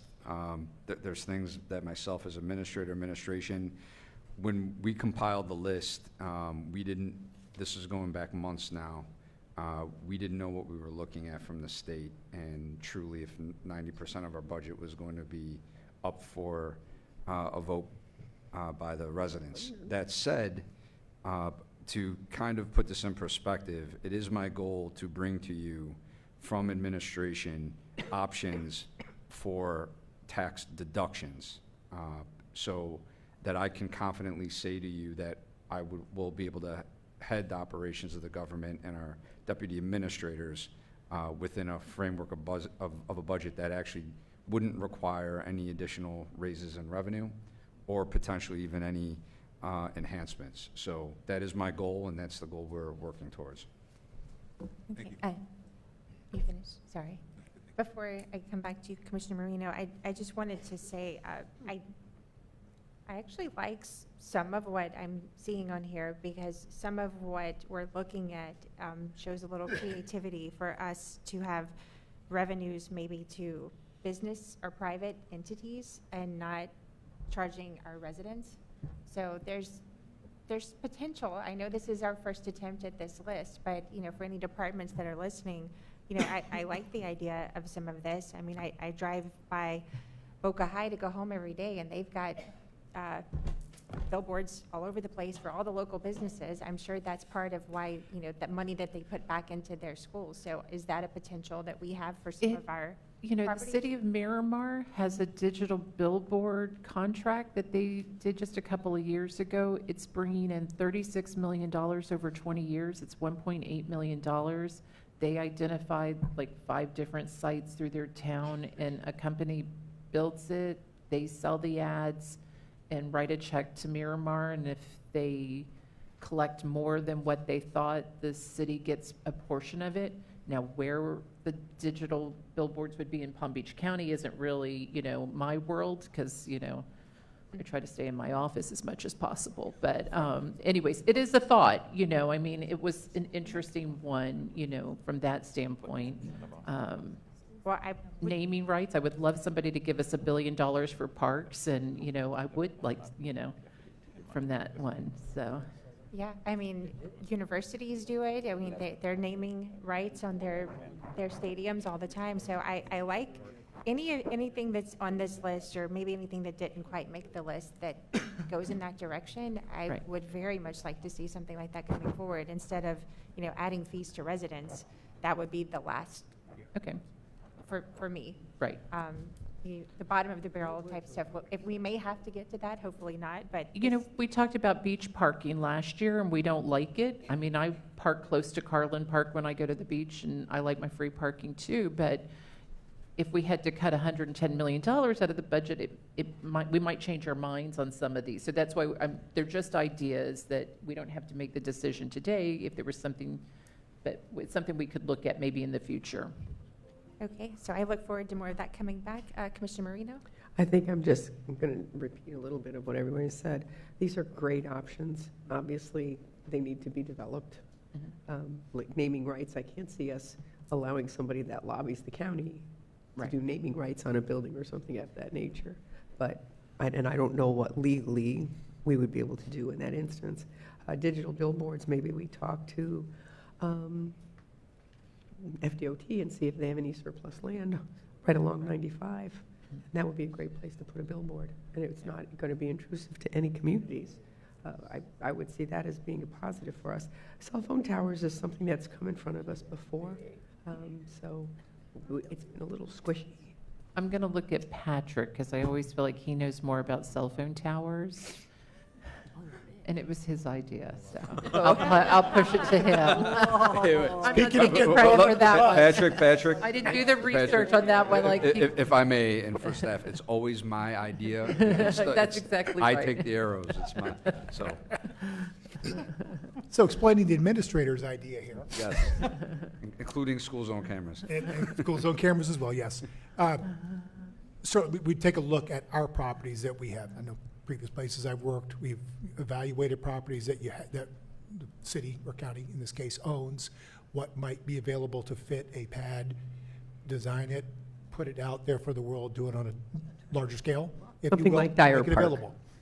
Something like Dyer Park. Yes, number of different places, properly located, correct access, things of that sort that are desirable. And I think if we had the direction to do that, it would be working with some of the cell phone companies as well to understand where they think their needs might be and what the appropriate sizes, things of that sort. So work to do, but it's an opportunity that boards of the past for decades historically have just not wanted to approach. Thank you. Commissioner Sacks? Oh, What I'm I- sorry. I'm sorry. Commissioner Marino had. When you Okay, say I'll interrupt. When you say stormwater fees, where are we going with that? So there are, you know, stormwater fees for some cities as a utility, and they have fees for those, and it typically works well in a city because they have a specific area. Engineering would have to do a little bit of a study and see if there's unincorporated areas that, I'm shaking my head. you're for shaking your no. head no. So No. again, Because it really becomes a tax on those It in the does. unincorporated Yeah. area, and I don't want to see that. right, Because we're trying to offset right, what our residents have to pay. right. So things like cell phone towers and digital billboards and naming rights don't affect our taxpayers. Mhm. Where I see stormwater fees do, any kind of utility fee is going to affect our taxpayer. And beach parking, I like it. Last resort, exactly.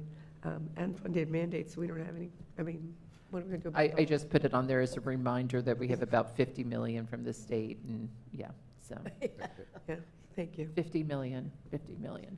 Okay, Commissioner Sacks? Thank you.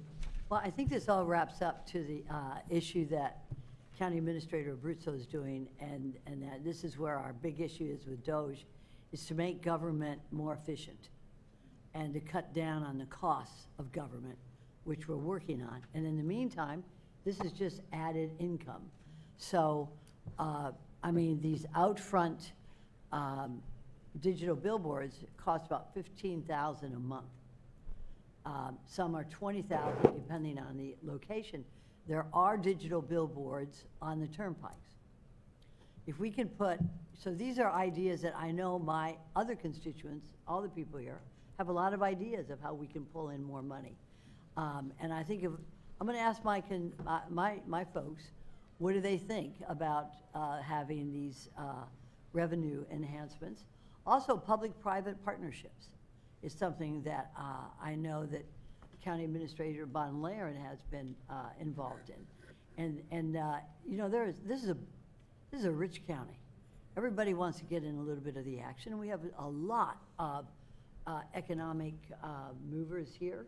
We just came out of a Business Development Board luncheon where we heard many of them. We can explore the concept of public-private partnerships with parks, with recreation, just about anything that government and private entities do. They would want to be a part of it. Everybody is competing here to be seen, to be, you know, to be known, especially now with what's going on in this in the government, federal government. So this is a great thing, but always within the framework of what County Administrator Abruzzo is, which is making our government work more efficiently, and then coming into the enhancement. So thank you. This is a new thing. I appreciate it. Thank you. All right, I'll keep moving on. I just wanted to do a little property tax forecast. For 27, if our property values increase 6%, it would take our values to $363.5 billion. The revenues it would generate at our current millage of 4.5 is about 1.6 billion. If we wanted to go to a little bit lower millage rate, it would be just slightly less at 4.4, about $40 million less. And then a rollback would take it to 1.567. And then we show what the actual increase from 26. So if you keep the same millage rate of 4.5, we see about $92 million more in taxes in 27 compared to 26. Dropping is 56 million, and if we went to a rollback rate, our taxes could possibly be maybe $23 million more than 26 at a rollback. So it's a small increase. And then we. Sherry, sorry if I could. Have we heard, I know it's early, but has the property appraiser been able to give us any? Yeah, we won't see anything. We get an estimate on May 1st, and then we get value, right? June 1st. Why did I say that as soon as I thought? So June 1st is when we'll get our first real numbers from the property appraiser, and then July 1 is when we get the values that we finalize the budget with. Is there any way to get just an indication on No. new construction? Because that hits the tax rolls on January 1. Yeah, no. All right. Mm-mm. Thought I'd ask. Yeah, because if she says it out loud, then it looks like she's building it without the real data, so she needs to follow her process, so. And then we'll look at our general fund forecast. our 27 budget, based on our current millage rate of 4.5, with some basic increases for our other revenues, would bring our total revenues of $2.5 billion.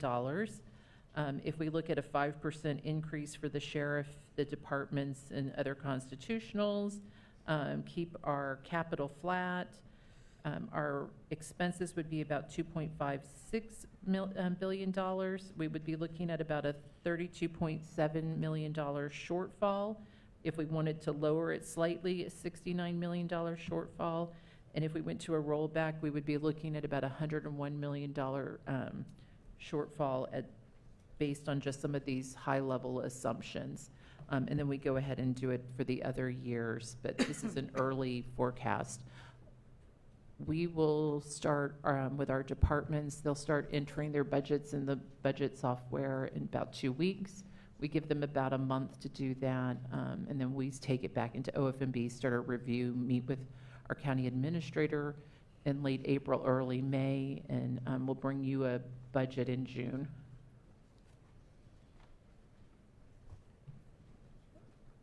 I'm going to skip the library forecast, I think, because we're going to talk about libraries with Doug.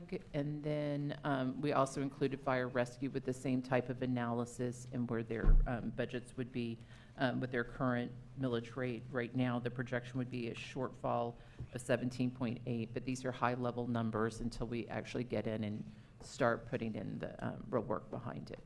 So. No question.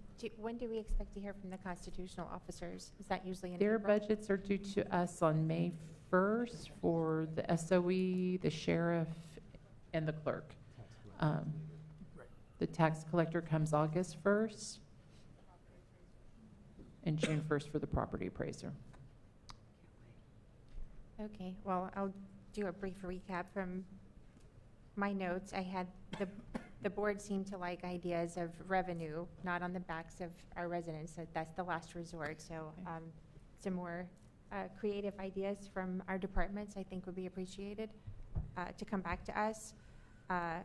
Commissioner Weiss did ask for more information on what these cuts would mean specifically. I know for the PowerPoint presentation, it was limited information, but Right. I think it's important for all of us to get the deep dive on that if we're going to look at what those cuts mean. And also having the unfunded mandates and also just the mandatory requirements, because some of these departments exist because of our own ordinances, but anything that's required for all of these different departments to do, they have to do their job. I would like to know those numbers. Right. And that, Yeah. I'm sorry? I was just confirming, because I think we asked each department when they brought their cuts to give us tell me what Florida statute requires you to do what you do, or a federal requirement, local, and I think we have that on those cuts. Okay. So that way you'll be able to see some of that data on there too. Perfect. I think this is a good start, but I do think the rest of the board, we would, if we're going to look at cuts, I think everyone did want the deep dive. This is a big decision, so. Right. Thank you. Was there anything else that you wanted to? And we're Oh, gonna I'm sorry, go to Commissioner library. Flores. We still have the library to go. I was just going to say that I would still like us to look at all the revenue generators, even if it's by taxpayers, because if we're essentially getting rid of property tax. Right. So I would keep everything on the board right now, and not that we prefer it, but at least we can look at numbers. Thank you. Are we moving on to libraries now? Oh, sorry. We're going to try to pull up a slide for you too on the strategic priorities that Commissioner Weiss requested. Okay. They're pulling up the slide for the strategic priorities Commissioner Weiss had requested. We're going to try to. Can you read it? One moment. Just want to specify that this is older data, because we didn't make this slide after we brought it in June, so the numbers may not be completely adopted fiscal 2026 budget, but they're close. So for the public safety strategic priority, some of the highlights are the sheriff at $969 million, animal care and control at 0.1 million, emergency management at 3 million, victim services at 4 million, so total is about $990.6 million of ad valorem funding. For infrastructure, we have 124 million for the capital projects. That's the number we've discussed many times during the presentation, and Palm Tran operations and vehicles is about 79.6 million, so that's about 203.6 million of ad valorem funding. For unsheltered residents, we have the non-congregate shelter in the Glades, about 3 million, the homeless resource centers, 14.2 million, FAA funding and youth services, 2.7 million and 167,000 for about 20.1 million of ad valorem funding. Under housing development for affordable housing projects, we gave 7.5 million of ad valorem funding. Under environmental protection for 2026, we gave 4 million for the natural areas and 750,000 for manatee protection. Under economic development for business incentives, ad valorem funding was 5.1 million, and youth services CBAs was 4.7 million for a total of 9.8 million. And under substance use and behavioral disorders, the recovery support was 1.4 million, FAAs was 6 million, youth services CBAs 9.3 million for 16.7 million. This is an all-in funding. This is not grant funding. This is just ad valorem funding for these. Sorry, the numbers are a bit small. What does Yes. that total add up to? Can you, I can't see the numbers. I would do the math myself, sorry. Let me do the math.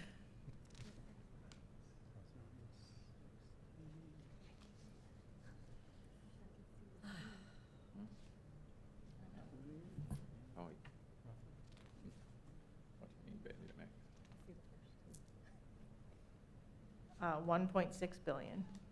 Thank you very much. Mhm. And is this something that you will be creating for this coming year too? Absolutely. Okay.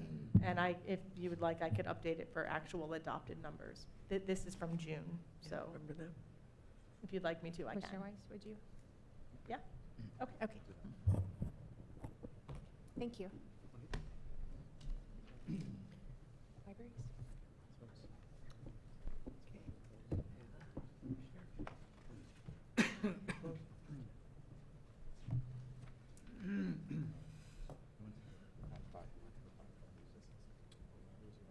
Oh, you know what? We're going to take a five-minute break before, and get set up for libraries.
back live. If I could have everyone please take their seats.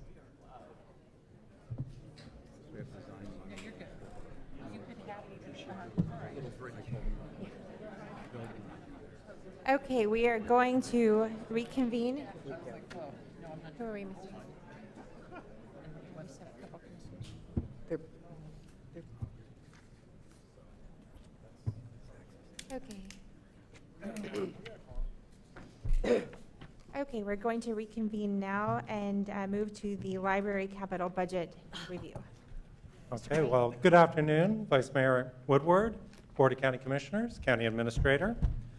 This afternoon, I'm going to be providing a brief presentation of the library's operating budget and proposed capital program. For the record, my name is Douglas Crane. I'm the Director for the County Library System. I've had the opportunity to meet with members of the board over the past 2 months to gain your feedback on library priorities, and today's presentation will incorporate some of the suggestions from those conversations. To begin with, the Palm Beach County Library System is thriving. Our county administrator has referred to the library as one of the county's crown jewels, and we strive every day to provide a high level of services and resources for the public. Our vision is to open minds to a world of unlimited possibilities, and that supports our mission to connect communities, inspire thought, and enrich lives. This slide shows how busy and some of the high key points for the library system. The next slide shows just a sampling of some of the partnerships we have. The library is deeply embedded in the community, and we like to work not only with our community partners, but we have strong relationships with the other county departments as well.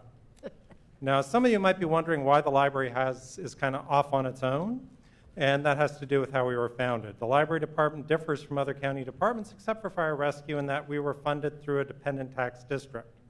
The library district was established through an act of the Florida legislature in 1967 to provide service to the unincorporated areas of Palm Beach County and any municipality that wished to join.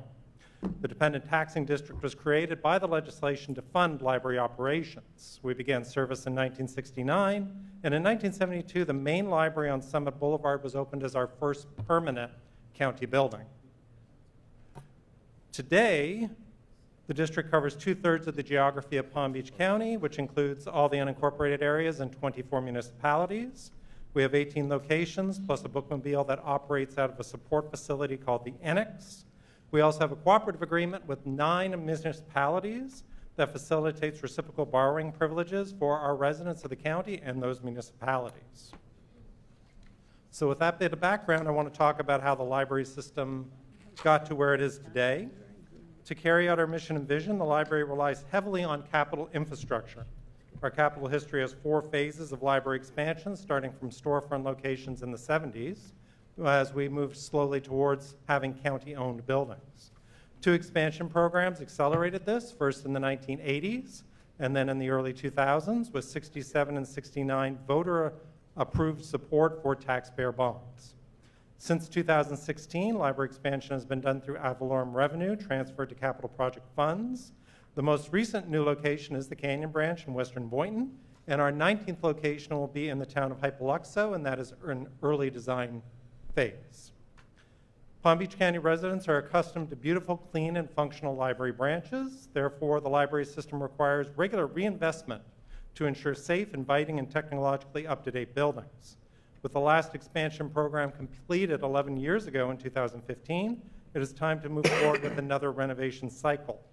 This slide shows the planned renovation order, determined by time since the last renovation, immediate facility needs, and ensuring physical distance between projects so residents will retain nearby library services when their home branch is closed.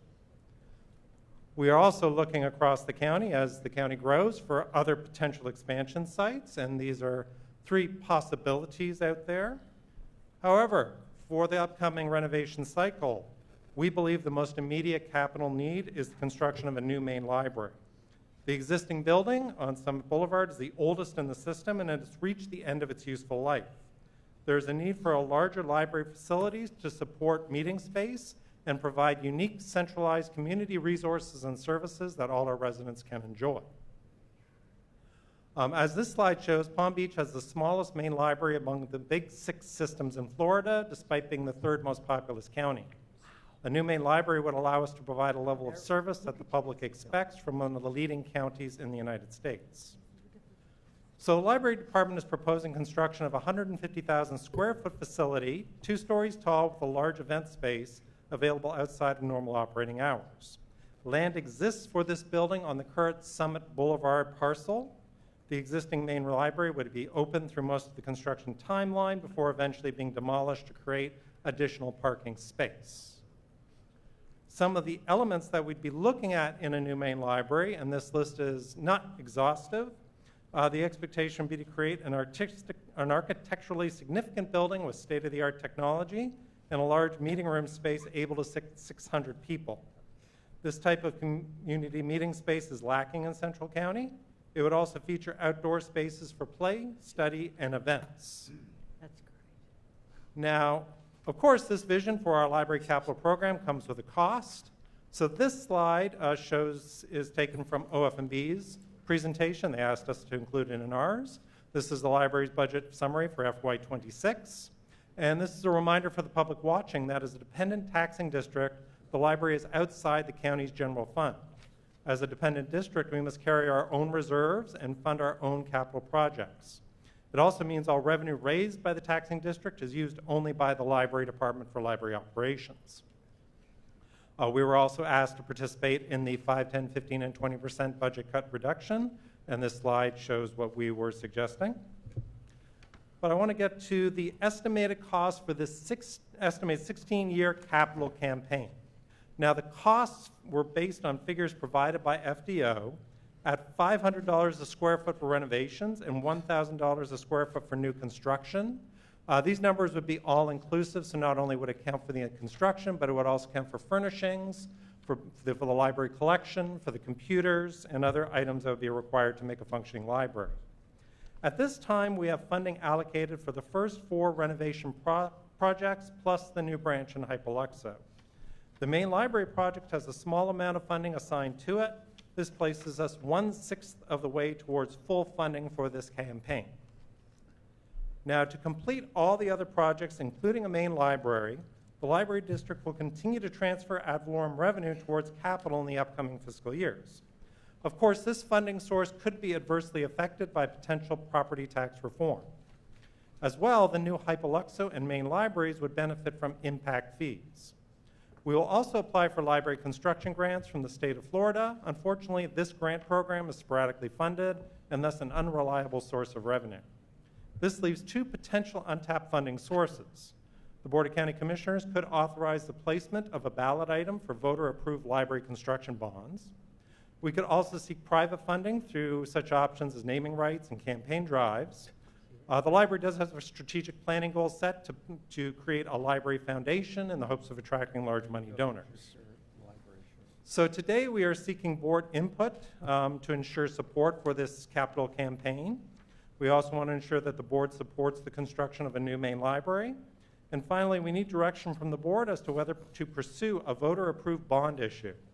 If the BCC were to support such a strategy, we would return to the board with proposed language and funding amounts. This concludes my presentation. I'm happy to answer any questions you may have. Okay, to be clear, you are asking from this board input on supporting the renovation program, secondarily, the new main library, and then the funding on whether or not we would do a voter-approved referendum. Would That is that be correct. on this coming ballot in November, is what you're asking? This could be at this upcoming ballot or at a subsequent ballot if the board chose to. Okay, so with that, we have a couple, I didn't see who was first. I'm sorry, Sachs, and then Commissioner Marino. Very good, thank you. Thank you, Vice Mayor. First, let me thank you, Mr. Crane. You have done an amazing job in the libraries.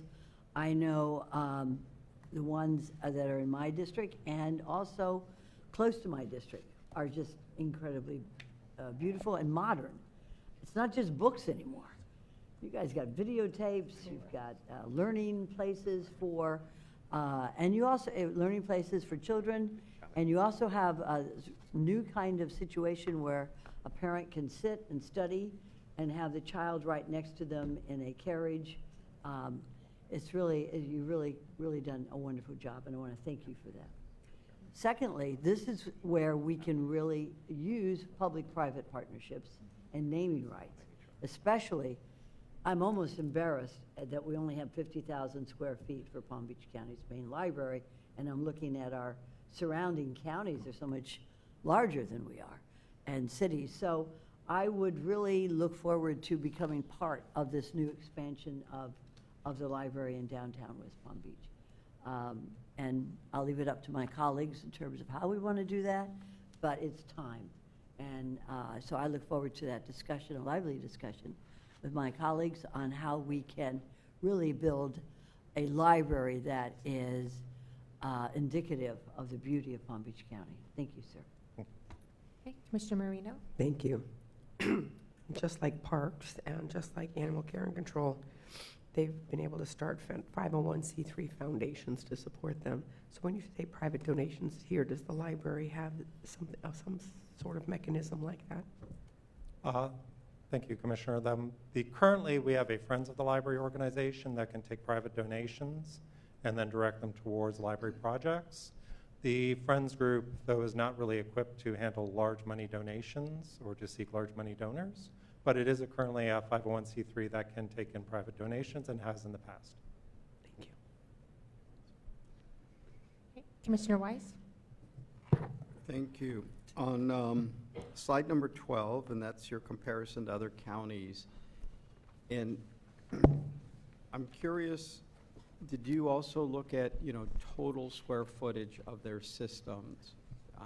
Whether, because it's hard to say from this, because we have all these branches that we're blessed to have all throughout the county, when you add them up, I don't know where we come in versus them. They may only have one primarily central library, and that's really all they offer. So I think for an apples to apples comparison, it would be good to know that. So maybe after the meeting, you guys can send that over. Yes, we can put that data together. I know from just personal experience that these are all multi-system branches that have some robust large spaces outside of the main libraries. But I understand. But I think, as we're going through this process, I think it's helpful. Second question I have is, after folks got their trim notices and tax bills, I had a number of people reach out to me, and they're like, what do we need libraries for? I don't use a library. Why do I have to pay for the library? And, can you answer that question? I certainly can answer that question. Thank you for that. In the first slide of the presentation here, I showed some of the usage that our library system has. I believe we had over 2.4 million visitors to our library. We checked out over 8.5 million items. We are extremely busy, and libraries are one of the few third spaces in our community that people can go to without the expectation of having to purchase a coffee or purchase any kind of item in order to stay there. And in terms of the support that we provide to the community as a whole through our free meeting room spaces, as an example, and through the educational resources we provide, we are able to enhance the economic value of our communities and also the social and social cohesiveness of our communities as well. Part of the challenge we have in libraries is, of course, our marketing budget is very small, so we're not able to trumpet this message out there on network TV and other places. So we do our best to promote that, and I think a lot of times when I've taken people on tours, they have been greatly surprised. In fact, Deputy Administrator Ellison just took a tour, and she can vouch for it if she'd like to on some of the things she learned that we have. So, but certainly, I think it's not unusual that people might say, oh, if I don't use libraries, why do we need them? But I think it could be the same thing. If I don't use parks, why do I need them? There is a great community benefit to the libraries, and I'm happy to. I could talk all afternoon, but I know you don't want to hear anymore. All right. And I think, I appreciate everything. I was, and I have to say, I was not aware that you exist because of state legislation. Is there a possibility that they could eliminate that authorization? And if so, what would be the fallout of that? That is an interesting question, Commissioner. Certainly, yes, we were created through an act of the legislature, so theoretically the legislature could undo us like they could undo any dependent or special district. I'm not aware of any action to do that. If we were If our legislation was undone, I assume we would have to fall under the general fund if the county wanted to continue library operations.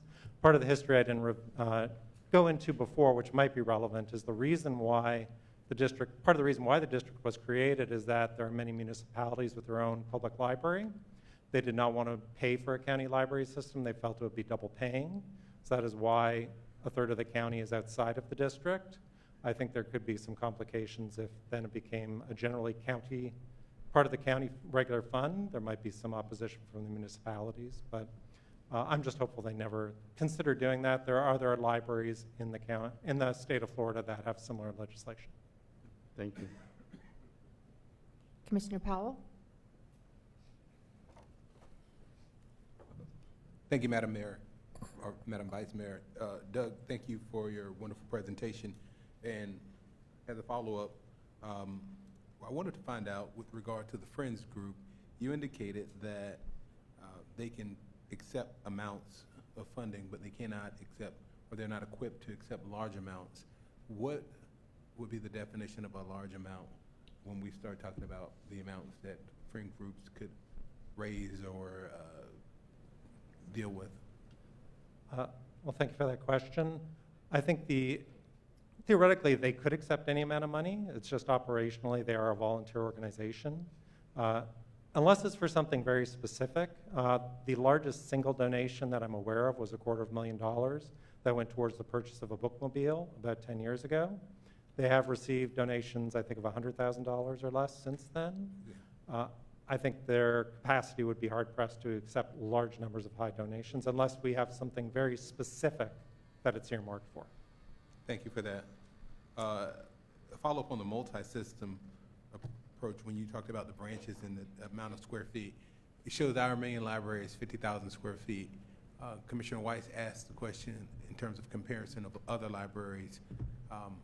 And is this, when we look at Miami-Dade and, or let's say Orange County, 290,000 square feet, is that for one library, or is that, like, do they have satellite branches for their main, or is that, do they have a 290,000 square foot main library? Yes, the Broward, Orange County, and Jacksonville all have a large multi-story main library in their downtown areas. And these libraries have been in existence for quite a while. So because they are in a center of a large metropolitan downtown area, that was part of the idea, is to build it that large. The other ones are closer to the downtown area. The Miami-Dade building is actually larger than 100,000 square feet, but that's the portion that's been assigned to the library. Is that, let's follow up, is that inside of the county only, or is that city and county, for both Jacksonville is weird. I mean, in terms of how the county is set of Duval and Jacksonville. Yeah. Not that it's weird. I mean, it is called the Jacksonville Public Library System. So it does, Jacksonville has the name on it. So I know their situation is a little unusual. Thank you. And I'll finish my comments with Commissioner Weiss had indicated that people had called him and asked him, why do they have to pay for the library? And for me, I'm a big proponent of libraries. My daughter and I were at the library last night on Okeechobee, and I just would hope that if people have questions with regard to libraries in our county, even city libraries, they take an opportunity to walk in. It would change their life. You can do everything from, some of these libraries, you can do everything from Pilates to get on the computer. And in the main library, we have the creation station where individuals can learn how to use Photoshop and all these different creative opportunities to change their life. So, if you're sitting here today and you haven't had the opportunity to check out one of your Palm Beach County libraries, this is your opportunity. Plus, there's books galore. Self-education is the opportunity that will change people's mentality. I could go on and on, but you don't have to be a child to enjoy libraries. I go into the library, I see a variety of people, everyone from little children to senior citizens to all walks of life. So I would just challenge people. If you're looking for something to do on the weekend, I always hear people say, there's nothing for me to do. There's nothing for my kids to do. Take them to the library. And there's no padlocks on any libraries. I've checked most of them, and unless it's after hours, they do not padlock libraries. So unlock the keys to your brain and, you know, check out what's happening in our Palm Beach County libraries. This is my plug. Thanks. Commissioner Flores? Yeah, I'd like to begin by acknowledging the library and what they do. I've had the pleasure of going, I think the last 3 weeks, a couple of times over to the brand new Canyon Branch Library, and you know, when you walk in there and you see kids huddled around doing their schoolwork, or a mom and a daughter, or a mom and son, or you know, seniors who are sitting there, whether they're in a book club or whatever they're doing. When I walked in both times, that library was humming. I mean, it was busy. There were people doing their work, whatever it was. Some it might have been pleasure, but they were doing exactly what they were designed to do, and is provide a service to the community. So when people question that, they probably have not stepped into a library in a very long time. But it's our duty and our role to provide a level of service to the community. And one of the main things that I'm always being asked is, I don't have access to a center where we can meet. And one of the the lowest cost centers that you can rent or not rent, or just book, is the library for different organizations. I know that the Green Acre Library in my district is always busy. I think we have more of a younger crowd, younger and seniors too during the day. And then the main library is always busy. Although when you walk into the main library, it looks like you're walking into the 1980s, especially if you use that little conference room, which is not adequate for a main library. I think it holds, what, 50? Our main meeting room? That little we can seat 80 in 80. the bigger room, yes. Yeah. So it's about half of this room, if that. And so I think that library needs to be looked at. I like the idea of the concept that you came up with, whether it's, putting some, keeping the millage the same over a period of time, or going to the bond. If you go to the bond, I think we're able to move this a little quicker. We also don't jeopardize the property tax conversation that it's hanging over our head right now.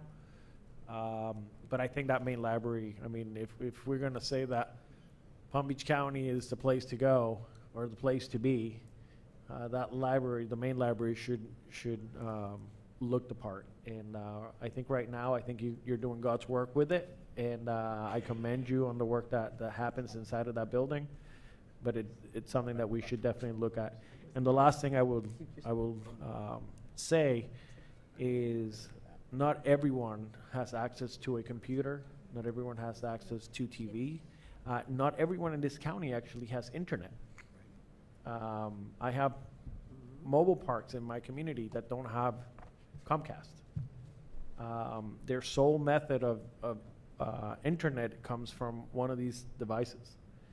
And I have kids that go home and have to wait for mom or dad to get home to use their cell phones to be able to finish their homework or to be able to do research. So that is why we have libraries, because it allows you the opportunity to go to one of these centers and do the research and be able to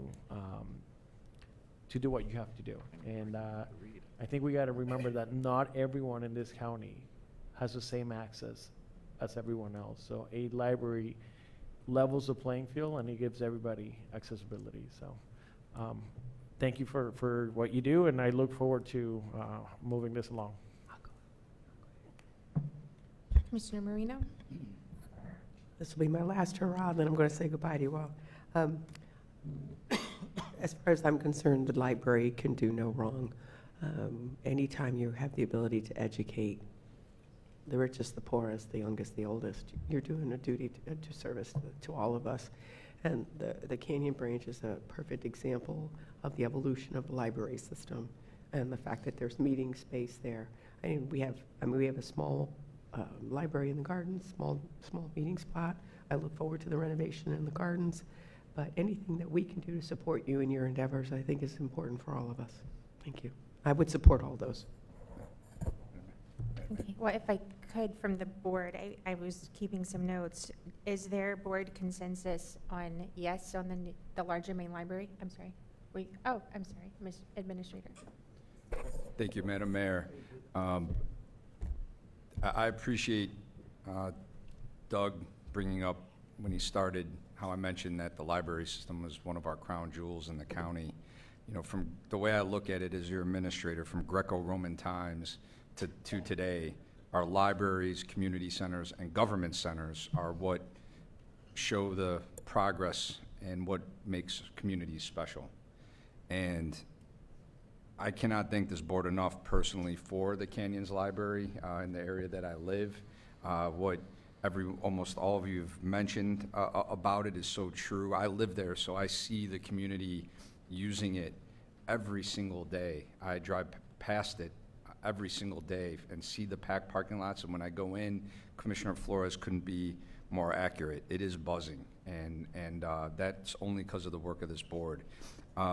As you know, I like to be straightforward and extremely transparent. From an operational standpoint, what I've been discussing with Todd and Doug, and I have to thank Todd, he led me on a full tour of our library system back in August and learned so much, is that if the board's desire is to go the way of a bond where the voters would approve, was to get it ready, not for 2028, but for right now, for 2026. Obviously, we have to see what comes out of Tallahassee, but if there is not anything that winds up on the ballot from Tallahassee where there's a big vote no push on amendments, that library would be teed up to go now and not wait another theoretically 4 to 5 years until construction would be complete. So I just wanted to be transparent with the board, just not that, you know, this is clearly your decision. I just want it teed up in a way, whatever direction you decide to go, we can maneuver that way and in an expedited manner. So thank you, Madam Mayor. Okay, thank you. Administrator, just to go back, because one of the board input requests is on the renovation program, and wanted to just get board consensus on that. It's on page 9. You've got phases 1 through 8. Could you just reiterate why the order, what's the reasoning behind this order, just so we know? Yes, Vice Mayor. The reason for the order there were several factors. First of all, length of time since the last renovation. Also, if there are certain facilities needs that need to be addressed more immediately than the others. Also, we wanted to make sure that we had libraries renovated that were physically distant so that one location didn't have all the libraries nearby closed at the same time. Thank you. So before Commissioner Marino left, she was in agreement. Is there board consensus on the order of the renovation? Okay, thank you. And then we also have for the new main library, I think I heard overwhelming support for the new main library. And I would just say for myself, I'm very much in support of the new main library, but I do want to make sure that all of our satellite libraries, because we're a very large county, get some love too. Because while having that main library it's a jewel, but people live far away from that all throughout the county. I want to make sure that it doesn't become something magnificent and our other libraries kind of are blah, if that makes any sense. So. Our goal would be to continue renovations while working on a new main library. Okay, thank you.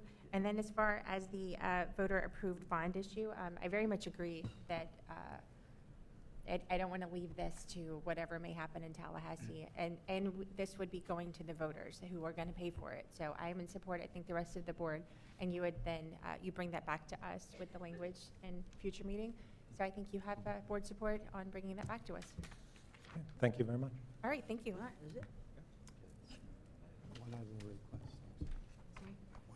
Oh, I'm sorry, Commissioner Weiss, missed that. Yeah, that's okay.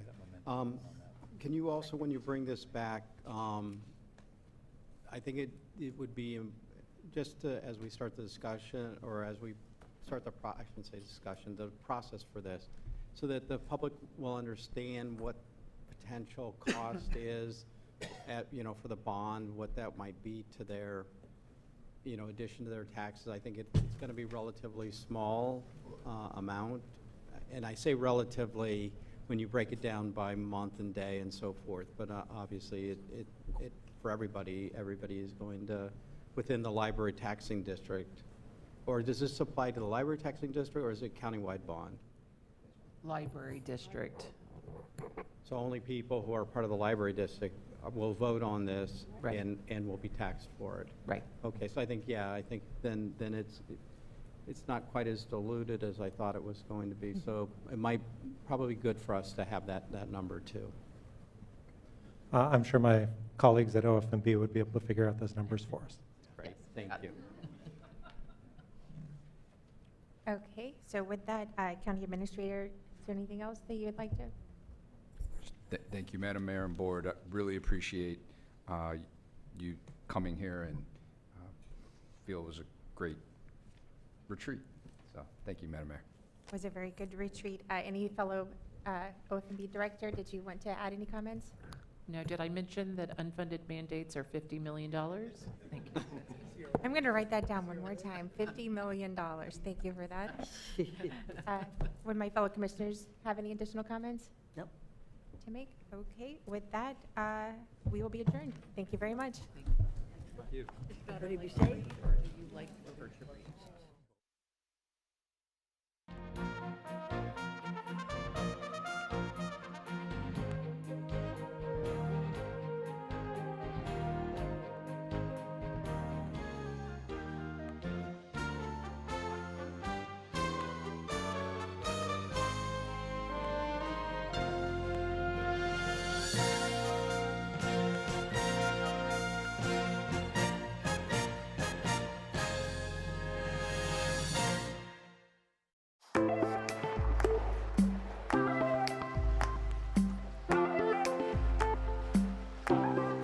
The next bridge in our tour, the Woolbright Bridge, located in Boynton Beach.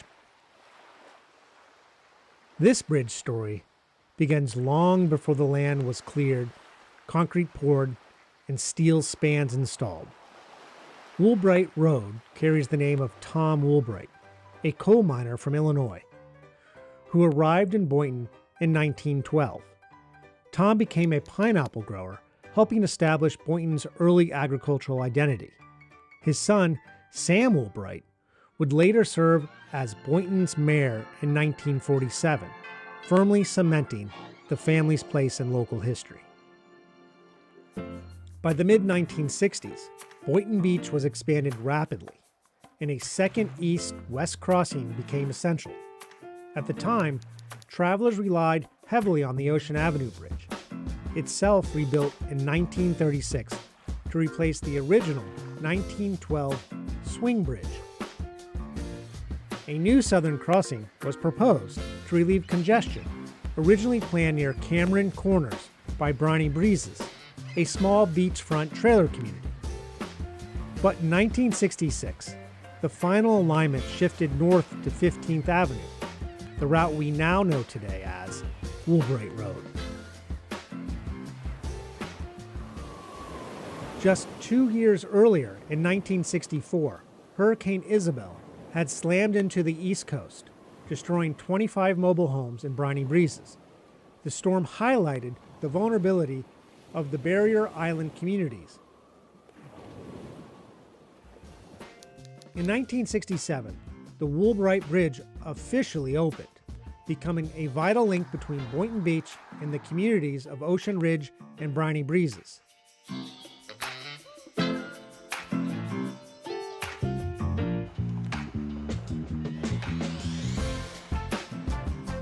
The Bascule Drawbridge was constructed with a 20-foot clearance, allowing many vessels to pass beneath without an opening. Over the decades, it has endured storms,